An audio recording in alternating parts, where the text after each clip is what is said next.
Hi, fellow viewers, to everybody. Good afternoon. My name is Steve. I'm the owner. Steve Hoong is my full name. I'm the owner of this video account in this respective website, youtube.com. Okay, to all fellow viewers, I have some good news. Okay, as what I've said in the past few days, yung tungkol sa Filipino centenarian senator na umabot ng age 101. I'm referring to Juan Ponce Enrile. I have already the complete details. Ang kagandahan nito, my fellow viewers, ang complete details kasama na ang date of burial at saka yung funeral service. Then, paano nangyari yung coffin palipat-lipat nung naging defense minister, naging kuan pa siya, senator, and ang sa libing, ito sasabihin ko na sa inyo, siya ay ililibing sa libingan ng mga bayani at Taguig City, Metro Manila with 21 gun salute. By the way, here's the answer. Here's the result. He will be buried on Saturday, November 22, 2025 at libingan ng mga bayani, not in his hometown in Gonzaga, Cagayan, because his birthplace was in Gonzaga, Cagayan. Okay. By the way, it's just only the first portion is only review. Tapos may iba, marami kayong katanungan at saka maraming kulang. Yung mga kulang, yun lang ang i-mention ko sa video, necrological videos. Complete details na. Okay. Ito, review lang to ha. Ang kaniyang full name is Juan Valentin Furaganan. Ang ginagamit doon sa media, Philippine media, Juan Ponce Enrile. So, okay. Ang hindi ko na-mention is meron siyang half-sister. Yan ang hindi ko na-mention sa isa kong necrological video. Step-sister niya si Armida Sigion Reyna. Yes, half-sister niya. Yung namatay na cancer, yung na-cremate, tapos dilagay sa columbarium sa Santuario de San Jose sa Makati City, sa may kung di ako magkakamali, Forbes Park. That is in Makati City. Half-sister niya. She died on cancer 2019. He was aware of that. He was aware. Ang hindi ko pa na-mention, my fellow viewers, ito hindi to makikita sa newspaper, pero I don't know kung may nabasa kayo or may narinig. Hindi to rumors. Siya po ay gumagamit ng stem cell therapy. Yes, totoo po yan, my fellow viewers. Tapos, kumakain siya ng isang klaseng gulay na saluyot. Yung palang saluyot na kinakain niya, yung pala nagpapalong life. Oo, yung pala ang kuan. Pero to be honest, no, my fellow viewers, kung stem cell therapy, mag-i-inject ka, makuan siya yung mahal ang gasto. It's hundreds of thousands. May kaya din siya, potential siya. So yun. Yun ang hindi ko na mention, Armida Sigion Reyna. Yun ang hindi ko na mention that time. Then his nickname is fondly called as Manong Johnny. That's an Ilocano word, Manong. It means older brother. Kumbaga, kuya doon sa Ilocos. Ang salita sa Cagayan Valley Province is Ilocano. Kaya magkakilala sila ni Ferdinand Bongbong Marcos Jr. o BBM. Okay, so yun. Ito, review lang to. Ang father niya si Alfonso Ponce Enrile. Ang mother niya si Petra Furaganan. Then, ang hindi ko na-mention is he is an Aglipayan that time. Then, pagka age 20, nag-convert siya to Catholic. So, kaya kung matitingnan niya sa TV, may funeral mass. So, he is a Catholic. He's a Filipino politician, a Catholic religion. Katoliko siya until his death. Okay? He is married to Cristina Castañer Garcia. And he survived 2 children, si Juan Ponce Enrile Jr. or known as Jack Enrile. Then he has only daughter Cristina, the one who is the chairman and CEO of CEZA, CEZA, Cagayan Economic Zone Authority. Yung may-ari ng canned goods, yung deli, Delhi, I'm not so sure, Delhi Mundo, yun ang kuan. Then yung Jaka Plaza building, yun nasa Makati, they own that building. So if you heard Jaka Equities, sa kanila yun. So yun. Okay, ano yung hindi ko pa na-mention sa necrological video? Bakit nasabi ko complete details? Okay, yung kung ano lang ang hindi ko nasabi, yun na lang ang i-mention ko. Okay. Sa health issues, meron siyang sakit na chronic hypertension. Ang heartbeat niya nagkakaroon ng premature heartbeats. Meron din siyang high blood pressure. It was confirmed September 14, 2013. Then, on the medical records, he has a positive COVID-19. Ito lang, June 27, 2022. Pero na-isolate naman, naka-recover naman siya. In-announce pa niya sa media na he was a COVID. Pero he survived. I'm gonna tell you, he survived. Actually, sabay pa nga sila ni Bongbong Marcos eh. Pagka-recover ni Juan Ponce Enrile, sumunod si Bongbong Marcos. Kaya yun ang hindi ko nakuan. Ang hindi ko na-mention yung nadala sa ICU, kasi kinonfirm ko kung kailan siya na-confine sa ICU, Intensive Care Unit sa Makati Medical Center. It was November 11, 2025. Ang findings was he has a pneumonia. Pero ang doctor, well-cared talaga siya. Alagang-alaga siya. Kaya yun. By the way, ang law firm is Ponce, Enrile, Reyes, and Manalastas Law Office. Sa website makikita nyo, may lalabas na Pekka Bar Law. Sa description, doon ko isusulat, Pekka Bar Law. It was founded in 1983. Yan po. Other business firm, yan ang hindi ko pa na-mention. Sa kanya ang Ameco, AMECO sa Bukidnon Province. Dolores Timber sa Samar Province, Region 8 siya. San Jose Timber, Northern Samar, Eurasia Match sa Cebu Province, Kasilagan Softwood Development Corporation sa Butuan, that's in Agusan. Between Agusan and Norte Agusan, basta Butuan City. Yun ang naka-address sa kanyang kuan. So yun. Tapos, ano pa hindi ko na-mention? Ito ang importanteng part. Sa public viewing, nagkaroon ng maraming events. Sa November 16 to 18, there was public viewing sa mga public persons. Then, pagka November 20 to 21, dinala ang coffin niya at his house, Dasmariñas Village sa Makati City. Mismo sa Morado Street. Yung kanyang kuan, so para may time din sila. Then yung last November 19, there was a necrological service, kaya hindi ako nakagawa ng necrological video na complete details. It was confirmed at the Senate building, so walang office ang Senate. It was held in GSIS building, Pasay. That was in morning. That was November 19. Then pagkahapon, dinala ang kanyang coffin sa Camp Aguinaldo. Because he was a defense secretary at that time.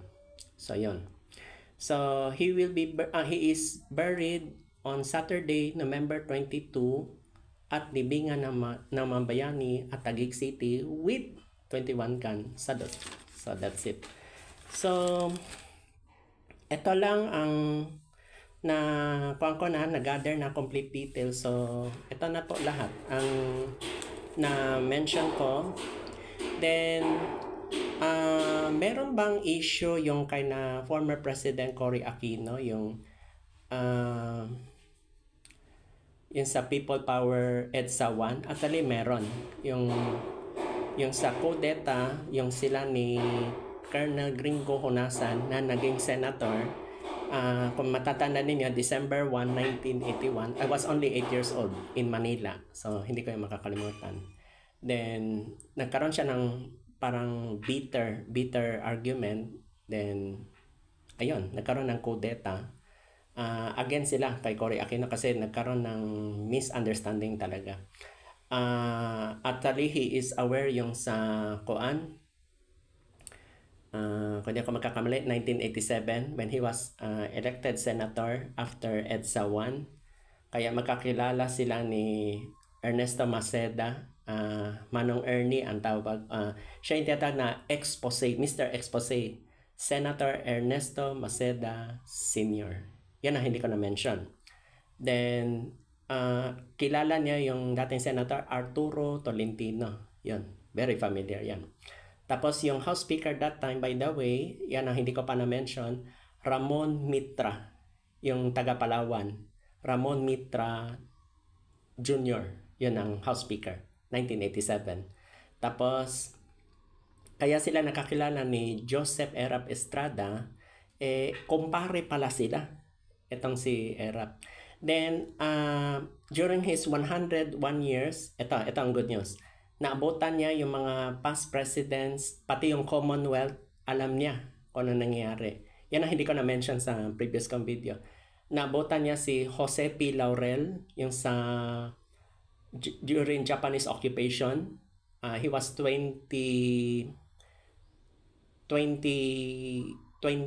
years old, yung nag-convert na siya Catholic.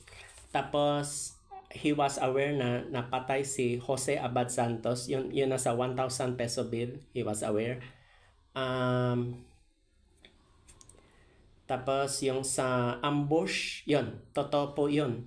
Yung ambush na save siya, hindi siya napatay or natamaan ng bala, nakaligtas siya.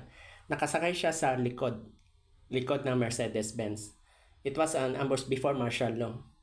Tapos yung 9 years martial law, 1972 to 1981, he was aware of it.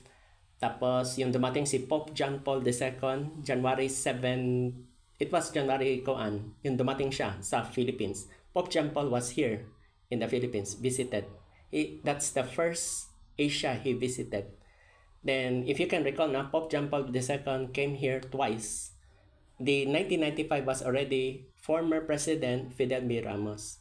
Oh, by the way, speaking of Fidel B. Ramos, magkakilala sila.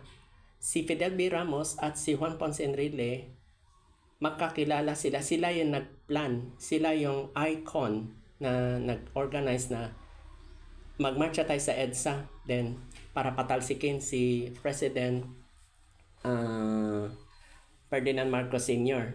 Kasi if you can recall, the Antique governor, si Evelio Javier, na patay siya, di ba? February 11, 1986. After the snap election. That was February 7. Then the people decided na hindi na si Marcos ang na-declare panalo. Kasi ang dineclare sa radyo, si Ferdinand Marcos won. But the findings was the people decided si Cory lang, try Cory Aquino. Kaya people chose her because sa Asian history, she's the first female leader na nakaupo. Kasi in the Philippine history, walang female president na nakaupo. First, she's the first female president that time. So nabutan niya si Ramon Magsaysay, Elpidio Quirino, Carlos P. Garcia, Papa ni Gloria Macapagal-Arroyo, si Diosdado Macapagal, yung taga Pampanga, nabutan niya. Then, yung Vice President dati, yung may-ari ng ABS-CBN, si Fernando Lopez. So, yun. Then, he was aware, yung shutdown sa ABS-CBN, yung kay Eugenio Lopez, he knows that. Alam niya yan lahat. Kaya, yun, naging naging active siya that time. Actually, many things happened sa EDSA 1 from February 22 to 25, 1986. It was a 4-day event. Malaking talaga. So, ang ending, si Ferdinand Marcos was exiled supposed to be in Paway, Ilocos Norte. Ang nangyari, na umabot sa Honolulu, Hawaii, sa US. So, no choice, sa US na lang nakuan. Until Ferdinand Marcos died, 1989. So, yun. Pero in the end, pag-abot ni former President Rodrigo Duterte, siya nag-decide. But he was aware na ilibing lang siya sa libingan ng mga bayani. So, yun. So, please bear with me, my fellow viewers, hindi ko talaga na complete that time kasi yung basta ganyan ako magawa ng necrological video, kung bigla namatay ang isang tao or prominent person or noted personality, kailangan complete details. Ito, complete na details kasi may minensyon na kung saan ililibing. Kaya on the spot, nagawa ko na itong necrological video. Okay. So, since I already mentioned the burial place, before I say goodbye, don't forget to subscribe and click the notification bell for my next necrological videos. Once again, Steve Hoong, the owner of this necrological video, your world's famous necrologist can be seen in Google Chrome, Yahoo, AskJeeves.com, and other internet search engines. Once you type the name Steve Hoong, yan, lalabas na lahat ang mga details. So, yun na po. So, at least kompleto na, nasabi ko lahat, yung kailan, saan siya ililibing. Yan ang pinaka-importante part. Kasi syempre, if a person die, ano ba siya, namatay o na-cremate? Ito, nilibing talaga. He is a truly icon sa EDSA 1. Tsaka, he is a defense minister in the Philippines. No? At saka, grabe ang pinagdaanan nito, itong senator na to. Yung kay Antonio Trillanes IV, alam niya rin yan kasi nag-investigate siya He was aware. Juan Ponce Enrile was aware that Antonio Trillanes traveled 14 times in China. So, after he investigated, it was found out that he knows already the foreign policy when he was a senator na. That time. So, yun. Tapos, yung kay former Chief Justice Renato Corona, he is also in charge that time. Okay, thank you so much for listening to this video. Good afternoon.